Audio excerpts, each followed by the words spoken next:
22 ottobre 2017 e 22 ottobre 2019, 2 anni esatti sono trascorsi dal referendum veneto sull'autonomia, quasi 2 milioni e mezzo di votanti, il 98% di favorevoli, ancora in attesa però di un accordo con lo Stato centrale.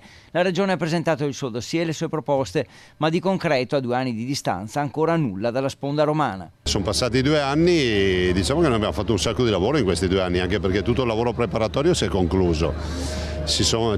Abbiamo depositato la nostra proposta di intesa, quindi il contratto che è di 68 articoli, e stiamo attendendo che il governo, questo governo ci faccia la sua proposta, perché a tutt'oggi nessun governo mai ci ha proposto nulla. Intanto il ministro Boccia, in visita a Venezia esattamente un mese fa, il 23 settembre, ha convocato per l'anniversario del referendum i tecnici per far ripartire la trattativa, e mentre il governatore Zaia da Palazzo Balbi ripercorrerà le tappe di questi 2 anni, a Roma il professor Bertolissi guiderà la delegazione di tecnici che al Ministero avrà il compito di far ripartire la trattativa. Domani a Roma c'è una riunione tecnica, ma non ci vanno i tecnici, ci va la delegazione trattante. Insomma, un tira e molla estenuante, con qualche passo avanti e molti stop, e una sola certezza per il governatore. Bisogna anche crederci. Io sono convinto che abbiamo fatto un referendum che molti dicevano che era impossibile fare, lo abbiamo celebrato, adesso andiamo avanti.